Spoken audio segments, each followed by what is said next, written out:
Welcome to the Commons Cast. We're glad to have you here. We hope you find something meaningful in our teaching this week. Head to commons.church for more information. So good to see you. And as Maddie said a little bit earlier, we are so glad that you are here with us. We really don't take it for granted that you would take some of your weekend to spend it with us as a community. And we really do hope that you find in everything that happens here today that you feel a sense of welcome. Yes, because there is always lots going on, but also because our ability to be hopeful and to be focused on advocacy in this time when elections and uncertainty and a million little things can leave us feeling like we're overwhelmed and we can feel like we're being pulled away from each other, we hope that you have a sense of that sort of being counteracted by being with us today. Now, for those of you I haven't met before, my name is Scott. I get to serve in this community as one of our pastors. It's one of my great joys to do that. And we are so thankful that you've leaned into our coffee break as a sacred space to remind ourselves of the affection that we share, and for joining us as we keep growing as a community that longs to be intellectually honest and spiritually passionate and committed to forming the world to look more like Jesus said it could be. Now, today we are going to finish this conversation that we've been having about the Sermon on the Mount, which is this sweeping talk that Matthew pictures Jesus giving out in the countryside. And I wonder how many of you can remember all the way back to the beginning. It's not a quiz. We started with the Beatitudes, where Jesus reminded us that a blessed life isn't limited to those who have agency, the strong, the competent, the morally put together in the world. And then we moved to this discussion of salt and light and the reality that our capacity to add flavor and meaning to the world, there's a direct correlation in our ability to do that to the salt pans or the circumstances of our lives, just like an exotic fleur de sel we talked about. And then we turned to this command to not worry, and we actually flipped it on its head, realizing that Jesus' command to not worry is not a command to not worry about those who are around us. And that actually one of the antidotes to some of our anxiety might be to actually offer our lives for those who are close. Then we thought a little bit more about how Jesus saw his work in the world as connected to the great law and to the tradition of the Hebrew people. And Jesus saw himself fulfilling those things, building them up, not tearing them apart. And in that, we felt invited to fight for and live for the kinds of change that we think the world needs without having to burn everything to the ground sometimes. From there, we dove into this tutorial that Jesus gives on how to pray, where, like in his reference to God as Father, we see that by calling God by the names and the images that God has come to hold in our experience, that this is the essence of a devout life. And then we work through several of Jesus's prescriptions. Don't be judgy, Jesus says. And in saying that, he wasn't telling us to not, or he was telling us to be kinder to each other, but he was also helping us to see that our images of God, where God is a particularly exacting judge, that image might actually be more rooted in our character as opposed to coming from the narrative of grace that Jesus tries to show us is more true than we realize. Which brought us to last week, where Jesus' encouragement to ask and to seek and to knock seems to be more than just a cute little prescription of how we're supposed to pray, and more an invitation to let go of the skepticism and the apathy that being in the world it infects us. And we learn to trust that life might be better than we could ever imagine. And I know that is a lot. But the truth is, we look back every week as an exercise, not in the hopes that you would be clear on the review because there's a test. No, it's meant to remind you of the gentle ways that you've been stretched these last 7 weeks. Realizing that you have maybe felt part of yourself changing and shifting as we have looked long and hard at God's goodness. Where this sense of compulsion you feel now to live and to serve and to contend for others, how that always traces its way back to the images of God we see in Jesus, who did more than just preach a good sermon now and again. He showed us a way to live in the world that's fulfilling, yes, His way of life renews the relationships and the communities around us. And we find ourselves participating in something far more grand and something far more transformative than we thought was possible in the normalcy of our everyday. Now, today we need to look at what scrambling and what self-awareness and what construction have in common. Because it turns out that Jesus actually had a couple of closing thoughts, which we will get to in just a second. If you join me in a quick word of centering and prayer now, join me. Loving God, to you our hearts are open and our desires are known today. And we ask that from all the places that we come from to this moment, that you would take our joy and you would take our sorrow. You would take our work and our rest. You take our effort and our resignation and help us to be aware of your nearness in it all. We ask too that you would guide us as we come again to an ancient text and we try to have a sense of what you are bringing to us in this moment, and ultimately as we attempt to attend to your tender work in us, we ask this in the name of Christ, our hope. Amen. All right, so we have actually come to the end, or at least that's the way it seems. Because most biblical scholars take Matthew chapter 7, verse 12, which is where we left off last week with the golden rule, where Jesus gives his take on this ancient wisdom. That's the end of the sermon proper, most scholars think. The catch is that Jesus keeps talking in the text for a little while, which isn't to say that Jesus is like our favorite band and he sort of gets done and he says, thanks everyone, good night, and he sort of leaves the stage, and then as applause would have erupted, clearly such a good sermon, he comes out for his encore. That's kind of the picture that we get here. And that's actually maybe not so true, because the truth is that verse 12 is the end of the sermon proper, because it has a nice ring to it and it has this nice summation. But then on the other hand, we do need to take note of the fact that as chapter 7 continues, Jesus is still talking, but his tone has changed. See, up to this point, Jesus has been really upbeat and positive. And now during this encore section we're going to look at today, he seems to shift gears, and I won't say that he's angry, Jesus, but he's offering some warnings. And in some ways it's helpful to imagine Jesus seeing the crowd starting to break up, going their separate ways, and he takes one last chance to say, look, these things I've been talking about, if you don't take them in and work with them wisely, there's going to be some consequences for that choice. And there certainly have been those in Christian history who will take these words we're going to look at and they read and hear Jesus as threatening his audience. But I don't think we need to hear it that way today. Jesus clearly wants the crowd to choose a life that's built on his message, a life that's probably different than the one they've got going. So let's get to the text, where at first we read that Jesus says, "Enter through the narrow gate. For wide is the gate and broad is the road that leads to destruction, and many enter through it. But small is the gate, and narrow is the road that leads to life, and only a few find it." And right off the top, it's important to note that this analogy of there being two ways or two roads or paths or two gates, in using it, Jesus is actually pulling from a long mythic tradition. First of all, the Jewish imagination had this kind of idea right at the center of it, where going all the way back to the law of Moses, the community was actually held together by this idea and image of God saying to them, look, if you follow the law, you're going to be blessed. In the city and in the country, your children and your crops and your livelihood going out and coming in, I will be with you. That's all spelled out for us in Deuteronomy chapter 28. After which Jesus says, however, if you don't follow the law, then you'll be cursed.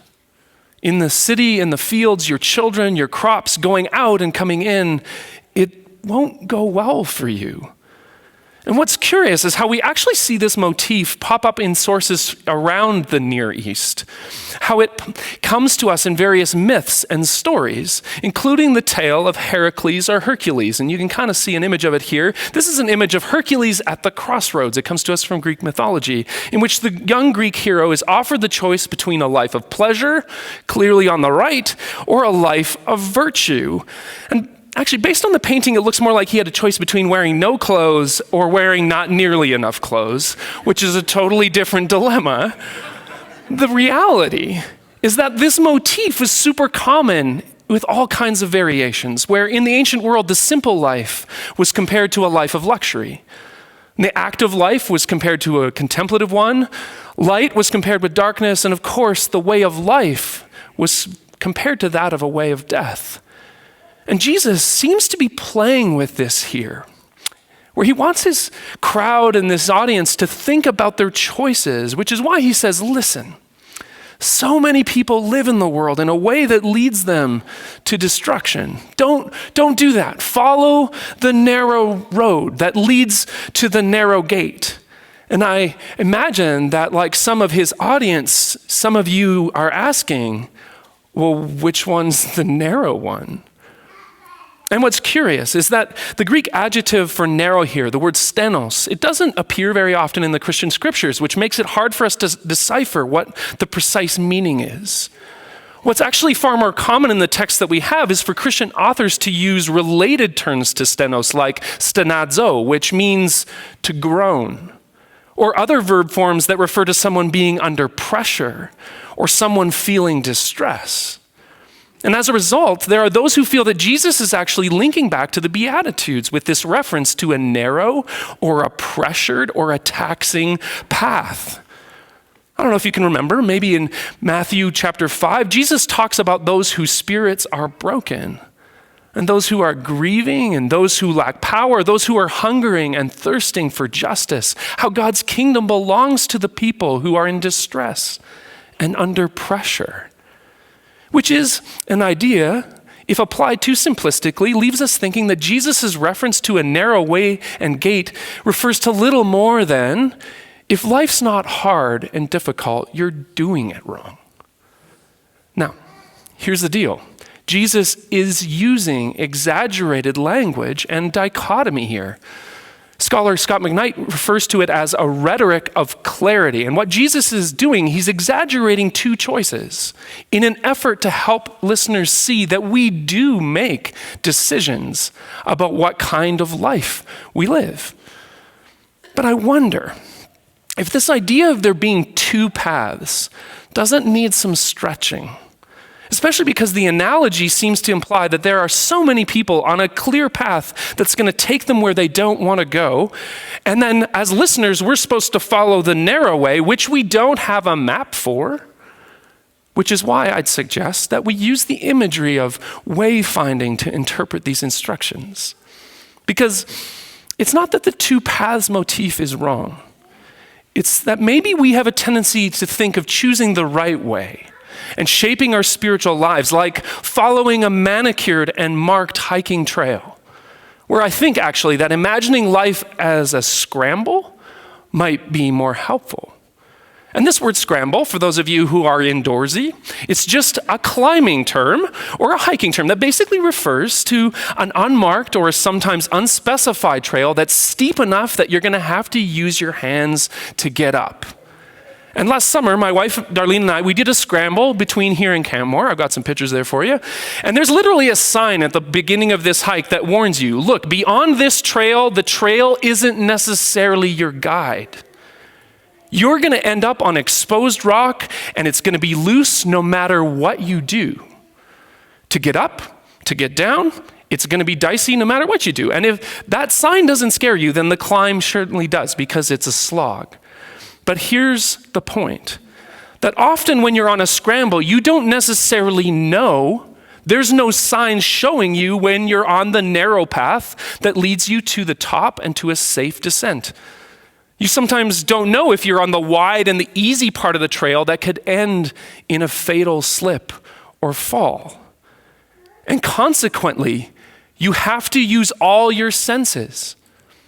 And you have to watch the weather, and you have to keep your bearings, and you have to stop regularly and catch your breath and figure out where you're going to go. And you have to make judgment calls about whether to go up that steep section or to go back down because you clearly chose the wrong way and there's some people trapped up there. Or then you have to look at your map and locate yourself. You have to sometimes rely on other hikers.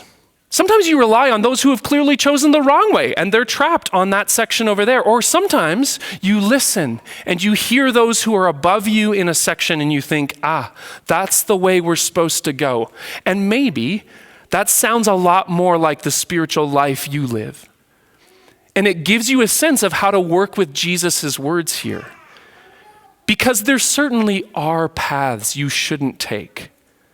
And it's not as though Jesus isn't proposing that we follow his teaching as a way to move forward. But so often, isn't it true that it feels like there aren't signs and it feels like there aren't clear markers for us? Which is why in this life, you have to pay attention to where you are.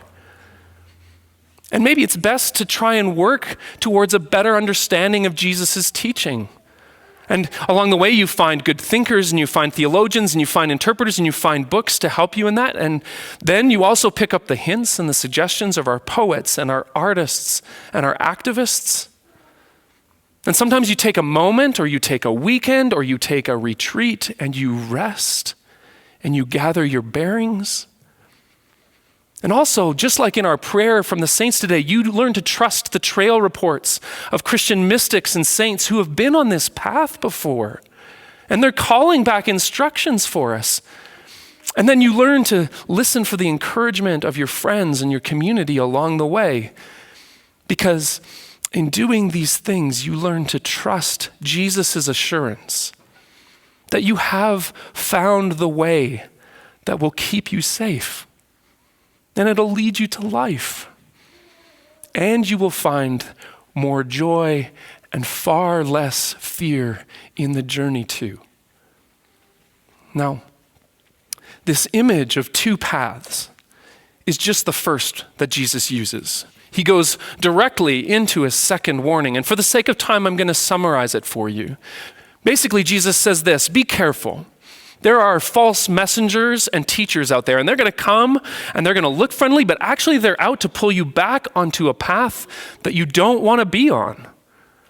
And we know that, at least in part, Jesus is warning his audience that there would be people who would come and say things that contradicted his teaching, this sermon that he just gave. And we see the Apostle Paul use these kinds of warnings as well, because it was super common in the first few decades of the Christian story, in part because the earliest followers of Jesus were trying to distinguish themselves from the traditions around them. And as the movement grew, the early leaders of the church had to work hard to keep the ideas of Jesus and even the idea of Jesus from being co-opted by Greek philosophy and other religious groups, which is a whole lecture series on its own.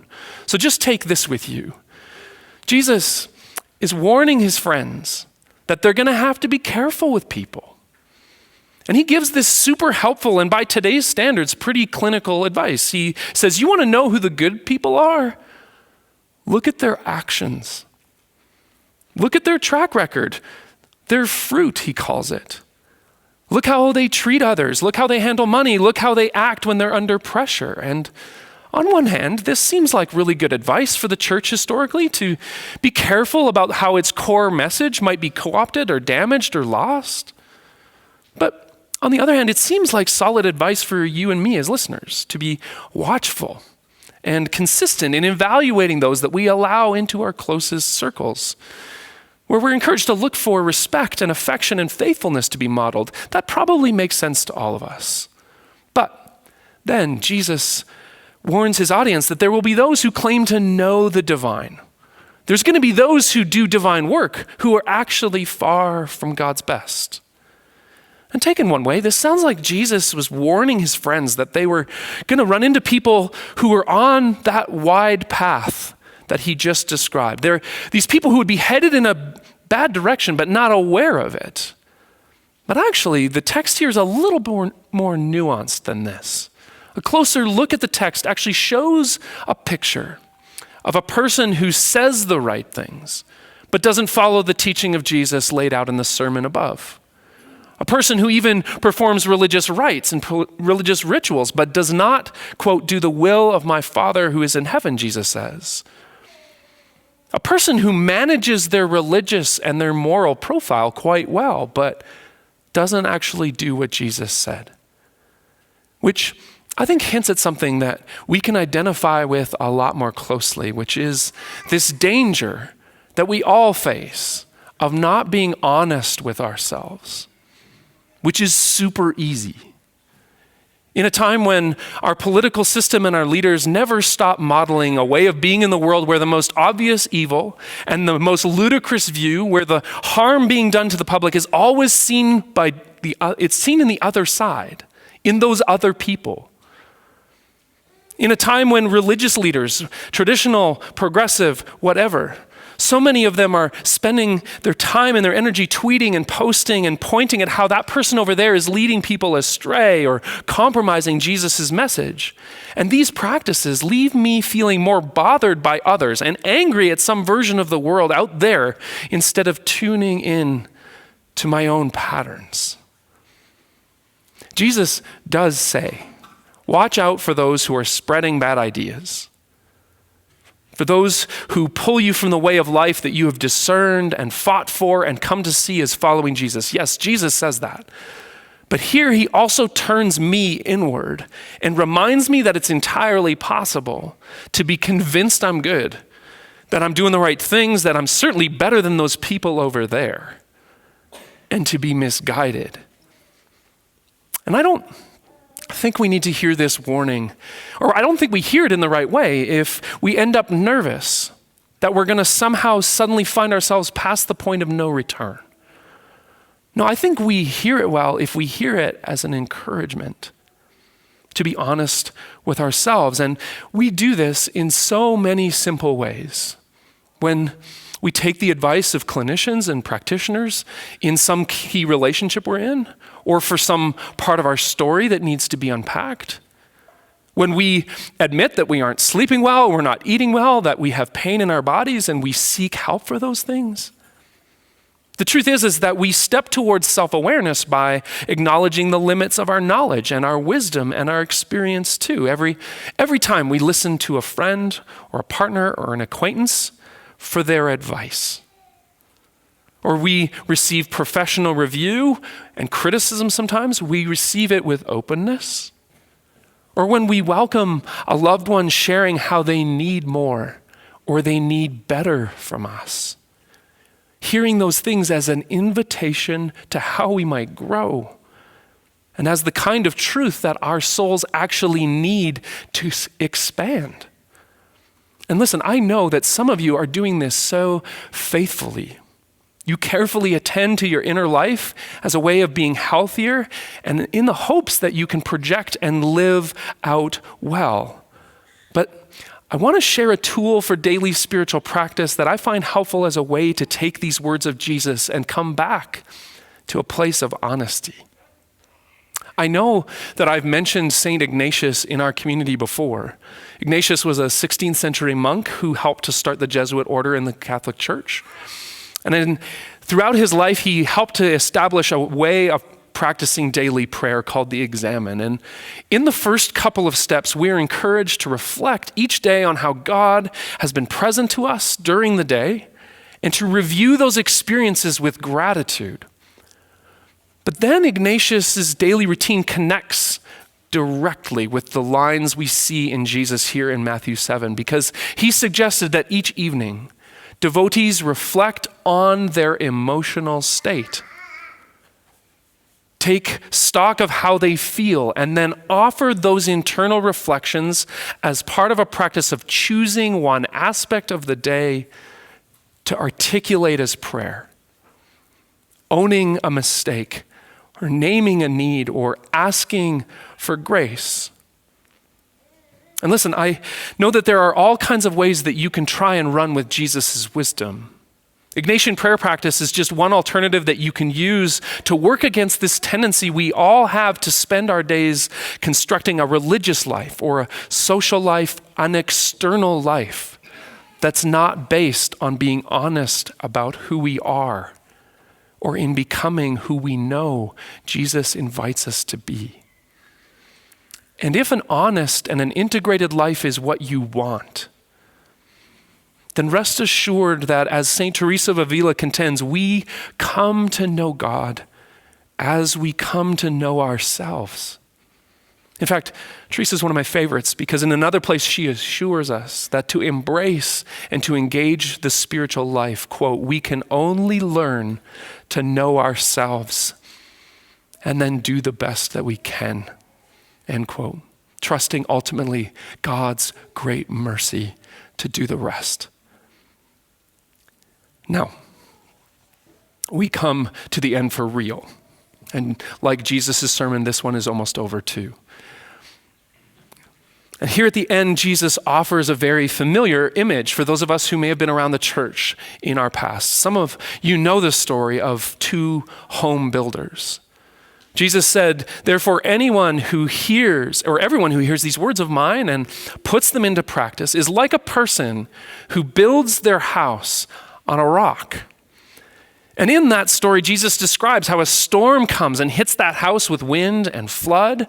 And a lot like some of the old but well-built homes here in Inglewood in 2013, the house stands.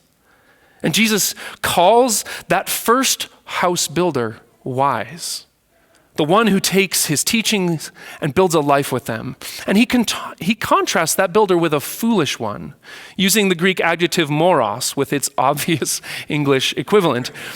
He calls that person a fool, this person who builds their house on the beach sand. And we get this image of a life that collapses when the same wind and water come. And here again, Jesus ties in with this common motif in the ancient world, this idea of choosing wisely from two options, where both characters in the story are seen as being traditional in the context of wisdom building and morality and education. And there are significant hints of this kind of comparison in the Hebrew Bible and beyond, in the Psalms, in the sages of the Proverbs and Ecclesiastes, and I have reminded you of Hercules and his moral dilemma earlier. But again, Jesus appears to be using this exaggerated dichotomy to make his point clear. And it's one in which I think we need to make a couple of notes this morning. First, that the materials each character uses to build a home, they're not described. And in this way, we're encouraged to see that we are only able to construct a life that can be described as wise by crafting a life and using the materials that we have at our disposal. And seen this way, there's actually a lot of flexibility on Jesus' part for how your life looks and the time that it takes you to build it. The way that it takes on the features of your choices and your uniqueness, while at the same time, Jesus is clear and direct in his encouragement. You want a life that survives the worst this world will bring? You want to be wise? Then hear me and practice life like me. Which brings us to the second note, that regardless of if you choose to take up Jesus on his advice or not, you are going to face some storms. And that's hardly a revelation for most of us, I imagine, because there are probably dozens of difficult situations represented here today. We know this based on our experience, I'd say. But it's important to note that Jesus' instructions, and in fact, this whole sermon and our 8 weeks in it isn't offered to us as a surefire way to the good life. The image Jesus gives isn't of a wise builder who is better than his foolish friend because they have a better market sense and they chose to build where there's a view. No, Jesus' point is that, look, the storm's going to come. In fact, there's going to be more than one. And if you want your life to keep on standing, yes, you are probably going to take a beating, and yes, you will probably emerge from the disaster and you're going to find that you hardly recognize the place. But I promise you, my vision of a well-lived life, it's going to hold for you.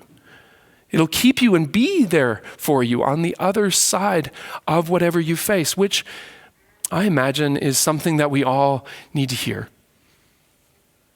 If you've never known just what to do with Jesus, because he's hard to understand sometimes. But this vision of a well-built life, that's something that intrigues you today. Something that you think, you know what, actually, I think I could move forward with that. I could scramble in my life with that. Or maybe you've been around Jesus' teaching before, but you haven't been sure if these instructions he gives are a base that you can actually build with. And maybe you've tried working with some other materials, and yet today you hear an invitation, come, craft a life built on me. A life that will keep you and shelter you wherever you go. And you're drawn to these thoughts of being honest with yourself and choosing to be wise. And then maybe you're here and you've heard and you've worked with Jesus' words, but you're in a storm. May God give you grace to trust the foundation and the strength to rebuild once the wind dies down. And the reminder that your house is part of our village. You're not alone. Let's pray.